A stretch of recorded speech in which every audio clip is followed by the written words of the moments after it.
Hello everyone, welcome to Prateek IQ। आज हम लोग देखेंगे वर्ल्ड जियोग्राफी का एक important topic the local winds, स्थानीय हवा। तो स्टार्ट करते हैं आज का लेक्चर। सबसे पहले देखते हैं लोकल विंड क्या होता है। स्थानीय हवाएं किसी विशेष क्षेत्र में दबाव और तापमान प्रवणता के परिणाम के रूप में उत्पन्न होती है और इसलिए एक बहुत छोटे क्षेत्र को प्रभावित करती है। स्थानीय हवाएं किसी विशेष क्षेत्र में प्रेशर एंड टेम्परेचर ग्रेडियंट के परिणाम के रूप में उत्पन्न होती है और एक बहुत छोटे क्षेत्र को प्रभावित करती है। अब कुछ इंपॉर्टेंट लोकल विंड्स देखते हैं जहां से एग्जाम में क्वेश्चन आते हैं, और इसमें बस आपको दो चीज़ याद करना है। एक तो लोकल विंड्स का नाम, और वो कोल्ड लोकल विंड है या हॉट लोकल विंड है और किस क्षेत्र में पाई जाती है। तो सबसे पहले देखते हैं चिनूक। चिनूक गर्म और शुष्क स्थानीय हवा का नाम है जो यूएसए और कनाडा में रॉकीज के पूर्वी ढलानों से नीचे जाती है। चिनूक कैसी हवा है? तो एक गर्म हवा है, और चिनूक का एरिया क्या है? यूएसए और कनाडा। बस दो ही चीज़ इंपॉर्टेंट है। चिनूक कैसी हवा है? तो hot and dry local wind है, और एक कहाँ पे, और इसका एरिया क्या है चिनूक का? तो यूएसए एंड कनाडा।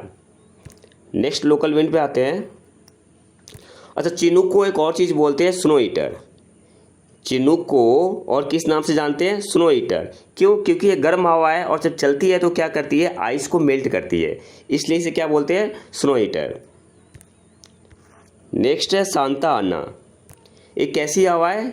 गर्म और शुष्क हवा है जो कि दक्षिणी कैलिफोर्निया के उत्तर पूर्व या पूर्व से चलती है और अपने साथ बड़ी मात्रा में धूल ले जाती है। तो सांता आना कैसी हवा है? गर्म हवा है, गर्म और शुष्क हवा है जो दक्षिणी कैलिफोर्निया के उत्तर पूर्व या पूर्व से चलती है और अपने साथ बड़ी मात्रा में धूल ले जाती है। नेक्स्ट लोकल विंड पे आते हैं। लू। लू क्या है? लोकल विंड है हमारे इंडिया का भी। लू गर्म और शुष्क हवा है जो मई और जून के महीनों में चलती है और भारत और पाकिस्तान के उत्तरी मैदानों पर बहुत तेज चलती है।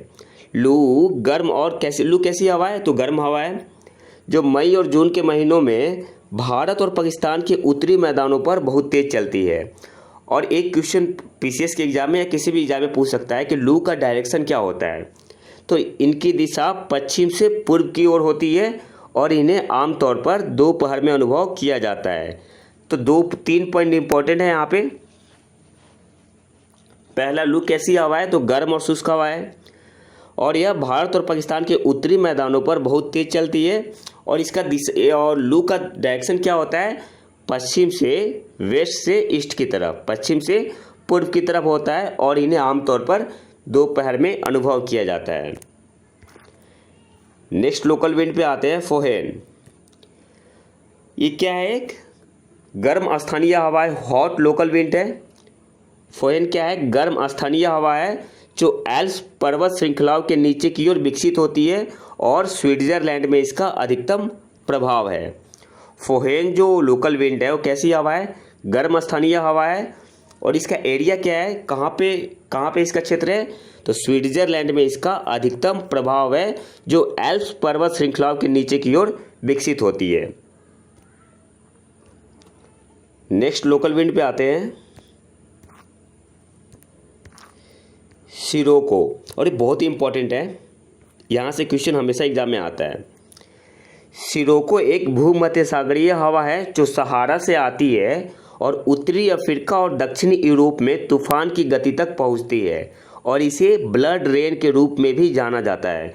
तो सबसे इम्पॉर्टेंट पॉइंट, सिरोको क्या है? एक भूमध्य सागरीय हवा है जो सहारा से आती है और उत्तरी अफ्रीका और दक्षिणी यूरोप में तूफान की गति तक पहुँचती है, और इसे और किस नाम से जाना जाता है? तो ब्लड रेन के नाम से जाना जाता है। आपसे एग्जाम में पूछ सकता है कि ब्लड रेन के नाम से किसे जाना जाता है? तो सिरोको लोकल विंड को ब्लड रेन के नाम से जाना जाता है। नेक्स्ट आते हैं हर्मटन। हर्मटन क्या है? एक स्थानीय हवा है और एक गर्म स्थानीय हवा है।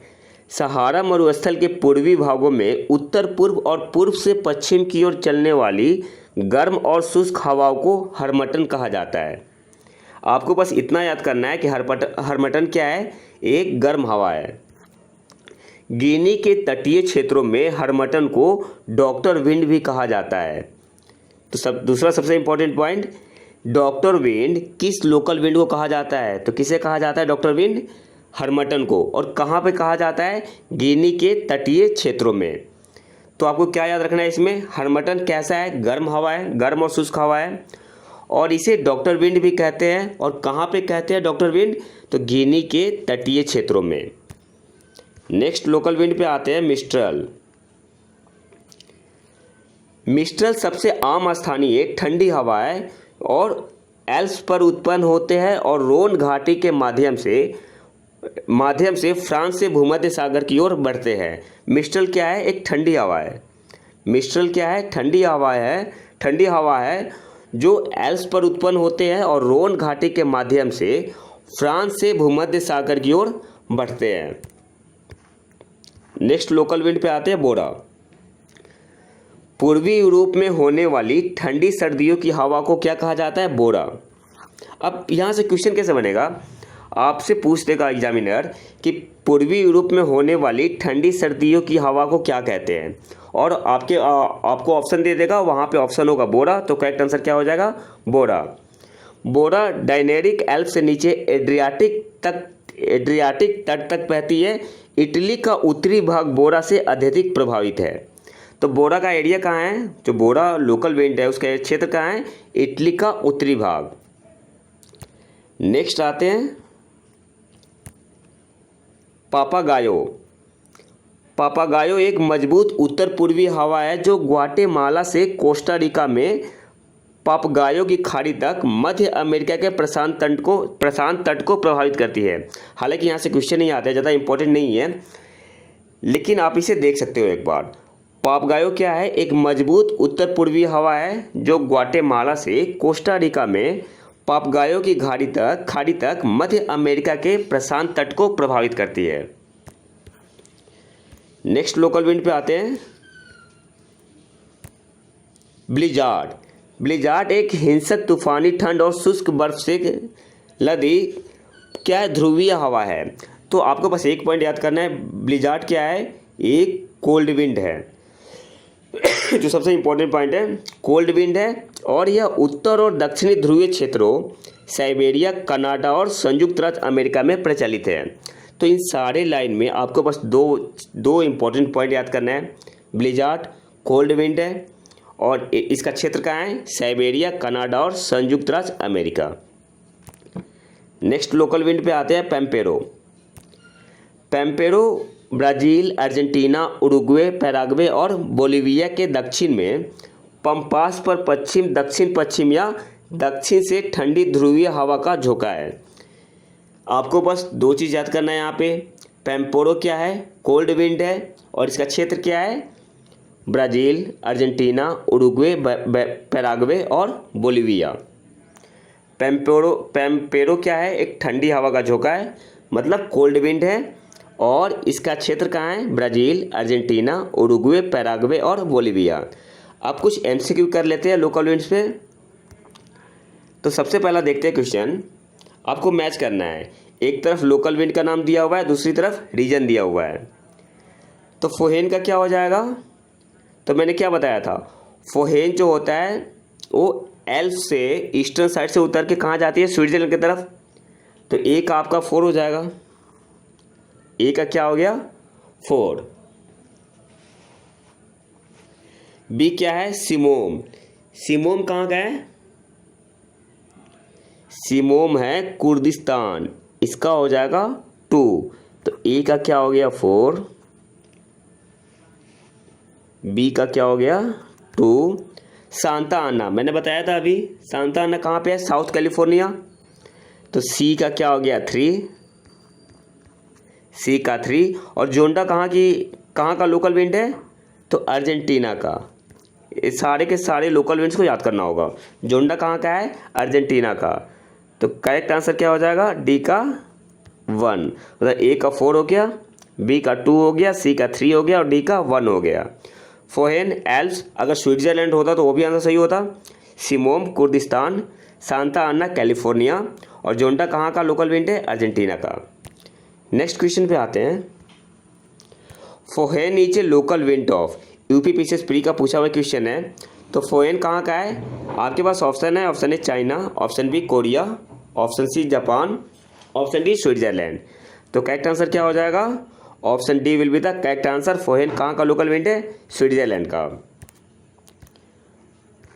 नेक्स्ट क्वेश्चन पे आते हैं, क्वेश्चन नंबर 3 पे। Which one of the following pair is not correctly match. आपको बताना ये कौन सा सही से मैच नहीं है। तो फोहेन एल्प्स माउंटेन बिल्कुल सही है। बोरा पोलैंड नहीं, बोरा का मैंने क्या बताया था, कहाँ का है? एड्रियाटिक सी। अगर इटली होता तो इटली ऑप्शन सही होता। यहाँ पोलैंड ना होगे, क्या होगा? इटली।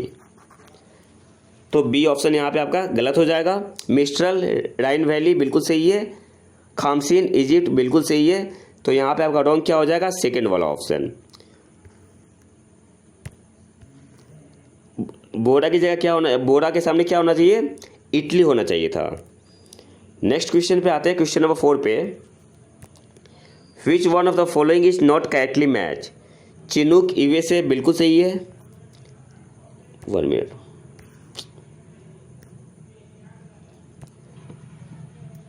चिनूक यूएसए बिल्कुल सही है, ऑप्शन ए आपका सही है। और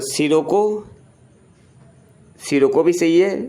इटली, सिसली कहाँ? इटली में ही है, तो ऑप्शन बी भी सही है। ब्लिजार्ड चिली में नहीं, कहाँ होगा? ये होता है आपका साइबेरिया, कनाडा एंड यूएसए में। साइबेरिया, कनाडा और यूएसए। तो चिली इसके क्षेत्र में नहीं आता, तो ऑप्शन सी आपका गलत हो जाएगा। नॉर्वेस्टर इंडिया का है, जिसे काल बैसाखी के नाम से भी जानते हैं, तो ऑप्शन डी भी बिल्कुल सही है। तो यहाँ पे करेक्ट आंसर आपका क्या हो जाएगा? Option C. ये क्या है? करेक्टली मैच नहीं है। अब आते हैं आज के आखिरी क्वेश्चन पे। Which one of the following location has blood range. आपके पास ऑप्शन है, option A Italy, option B France, option C Canada, option D Spain. तो करेक्ट आंसर क्या हो जाएगा?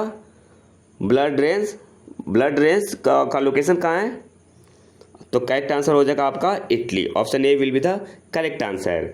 तो ये तो था हमारा आज का लेक्चर। अगर वीडियो पसंद है तो लाइक करें और चैनल को सब्सक्राइब जरूर कर ले। मिलते हैं नए वीडियो में नए टॉपिक के साथ। तब तक के लिए नमस्कार, जय हिंद।